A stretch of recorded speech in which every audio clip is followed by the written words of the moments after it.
وعباد الرحمن الذين يمشون على الأرض هونا وإذا خاطبهم الجاهلون قالوا سلاما. Shayx Muhammad Nosiruddin Alboniy. Shayx Alboniy rahimahulloh 20-asrda 1914-1999 yillari yashab o'tgan yirik muhaddis olimlardandir. U kishining qilgan ishlari shu paytgacha boshqa muhaddislar to'plagan hadislarning aksarini qayta ko'rib chiqish, ularni sahih, zaifga ajratish bo'lgan. Lekin bir nuqtaga diqqatni qaratish lozim. Alboniy rahimahulloh islom ummati bir ovozdan sahih deb bilgan Imom Buxoriy va Imom Muslim o'z sahihlarida rivoyat qilgan hadislarni emas, balki shu kungacha sahih zaifligi muhaddislar orasida bahs mavzui bo'lib kelgan hadislarni tadqiq qilgan.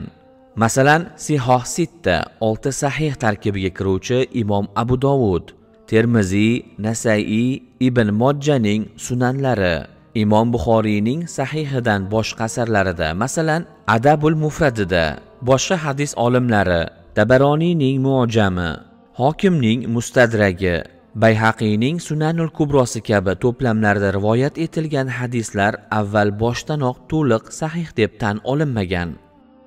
O'tgan 1200 yillik hadisshunoslik tarixi davomida olimlar o'rtasida bu hadislarni sahih yoki zaif deb baholashda bir-biriga qarama-qarshi qarashlar, ixtiloflar ko'p bo'lgan. Ya'ni Shayx Alboniygacha ham sahihayn, ikki sahih Imom Buxoriy va Imom Muslimning sahihlaridagi hadislardan boshqa hadislar ilmiy tekshiruv, bahs mavzui bo'lib kelgan. Olimlar bu hadislar bo'yicha o'zlariga yetib kelgan ilmga tayanib, sahih, hasan, zaif, mavzu, maqtu, mafquf deb hukm berishgan.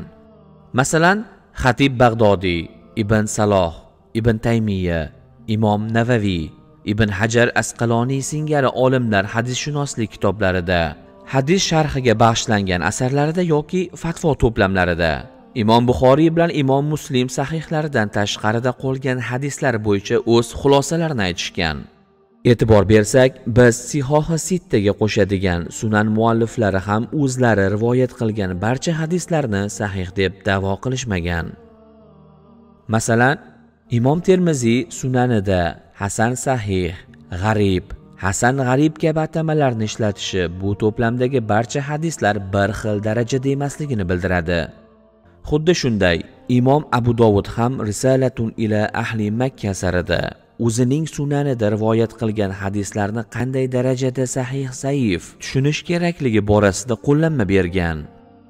Ya'ni Imom Buxoriy va Imom Muslim sahihlarida kelgan hadislardan boshqa barcha hadislarni ummat olimlari tadqiq etishi, qayta tekshirishi uchun yo'l ochiq bo'lgan.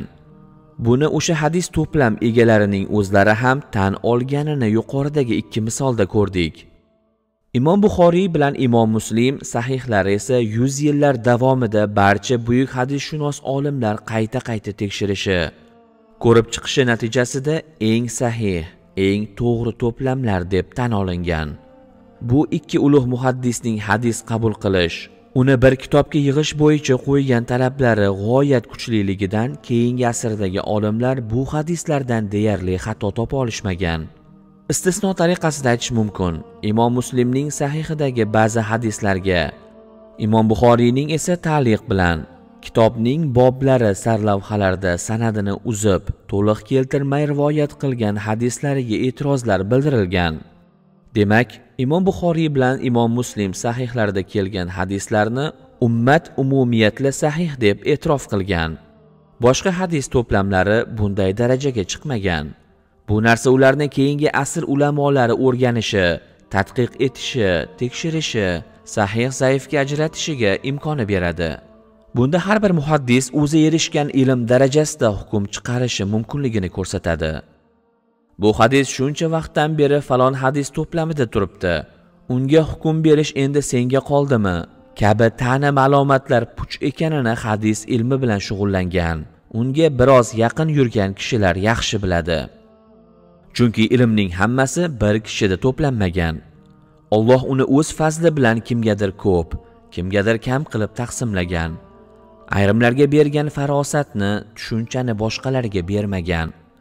Misol sifatida Kahf surasida kelgan Muso alayhissalom va Xizr alayhissalom qissalarini eslasak bo'ladi.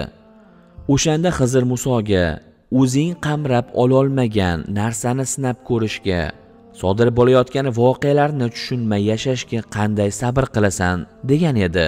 68-oyat. Ya'ni Muso alayhissalom Xizr qilayotgan ishlarni, kemani teshib qo'yish, yosh bolani o'ldirish, musofirlarni mehmon qilishdan bosh tortgan qishloq ahlining hududidagi nurab yotgan devorni tiklab qo'yish, to u o'zi izohlab bermagunicha tushunmagan, tagiga yetib bormagan edi. Muso alayhissalom payg'ambar edi, lekin ilmining hammasini qamrab ola olmagan. Allohning bir payg'ambariga to'kis ilm berilmagan bo'lsa, boshqa olimlar, xususan muhaddislar haqida nima deya olamiz? Albatta Shayx Alboniy ham o'z ishida to'la haq bo'lmagan. U kishining hadislariga yuqorida qayta-qayta ta'kidlangan Sahihayndan tashqaridagi hadislarga bergan ba'zi hukmlarini boshqa zamondosh olimlar tanqid ham qilishgan. Masalan, Misrlik yirik muhaddislardan Shayx Mustafo ibn al-Adaviy va Shayx Abu Ishoq Huvayni hafizahullohlar ayrim masalalarda Shayx Alboniyga e'tiroz bildirishgan. Shayx Alboniy nima qildiki, 20-asrda bu qadar omma e'tiboriga tushdi? U kishining katta xizmatlaridan biri shu paytgacha muhaddis olimlar sahih zaifga ajratgan, lekin turli xil kitoblar hoshiyalarida, hadis sharhi to'plamlari ichida, izohlarida qolib ketgan hukmlarni bir butun kitob shaklida to'plagani bo'ldi. Masalan, Sahih Sunani Abu Dawud degan kitob ta'lif qilib, keyin Shayx Alboniy o'zi tadqiq qilib chiqqan barcha hadisni yig'ib, Silsilatu Sahiha, o'z nazdidagi barcha sahih hadis va Silsilatu Zaifa, bunisida zaif deb hukm bergan hadis to'plamlarini tuzdi. Bunda hadislar kimning qaysi to'plamidan olinganiga qarab emas, Alboniyning o'zi sahih yoki zaifligiga qarab hukm bergan tartibda keltirilgan, asl manbaga ishora qilgan. Xullas, Shayx Alboniy rahimahulloh hadis ilmida butunlay yangi ish qilmagan, balki shu paytgacha qilingan ishlarni to'plab, hadislarga o'zi va o'zigacha o'tgan muhaddislar bergan hukmlarni umumlashtirib, bir tizim silsila shakliga keltirgan xolos. Bu ishi uchun Alboniyni qoralash, unga loy chaplash emas, aksincha, qilgan xizmati uchun haqqiga duo qilish lozim. Albatta, yuqorida aytilganidek, u kishining ham xatolari, yanglish hukmlari bor va bunga o'z vaqtida javoblar berilgan. Bugun ham ochiq aytib kelinyapti. Shayx Alboniy hadislarga hukm berib, ularni ta'lif qilish, bir kitob shaklida jamlash bilan mashhur bo'ldi. Holbuki 20-asrda Shayx Alboniy kabi ishlarni qilgan, ilmda hatto undan kuchli bo'lgan boshqa muhaddislar ham bor edi. Misrlik muhaddis olim Ahmad ibn Hanbalning musnadini sahih zaifga ajratgani bilan tanilgan. Shayx Ahmad Muhammad Shokir 1892-1958-yillar. Ko'plab hadislarga hukm bergan yamanlik muhaddis olim Shayx Muqbil ibn Hodi al-Vadi'i 1937-2001-yillar kabilarni misol tariqasida keltirsak bo'ladi.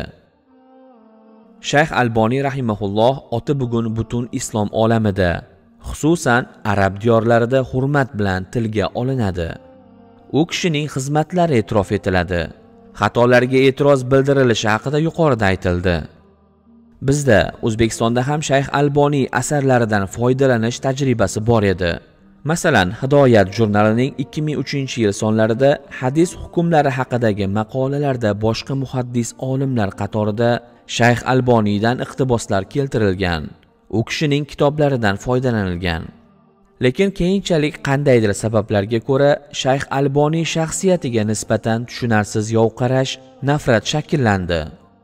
Bu olimning oti tilga olinishi bilan unga tosh otish an'anasi paydo bo'ldi. Bugun oradan yillar o'tib, fikrlarimizni isloh qilish, islomga, uning ilmlari rivojiga xizmat qilib kelgan olimlarni hurmat bilan tilga olish. Agar buni eplay olmasak, ular haqida hech bo'lmasa sukut saqlash vaqti kelgandir deb o'ylayman. Alloh taolo bu dinga xizmat qilgan barcha o'tgan olimlarni, Jumladan Shayx Muhammad Nosiruddin Alboniyni ham rahmatiga olsin. Bugunda dinga samimiy xizmat qilayotgan olimlarni hifz-u himoyasida saqlasin. Olimlarga ularning ilmiga bo'lgan muhabbatimiz tufayli gunohlarimizni kechirsin. Qiyomatda najot topuvchilardan qilsin. Alloh taolo barchamizni haq yo'ldan adashtirmasin. Qalblarimizni isloh qilsin. Allohga omonat bo'ling.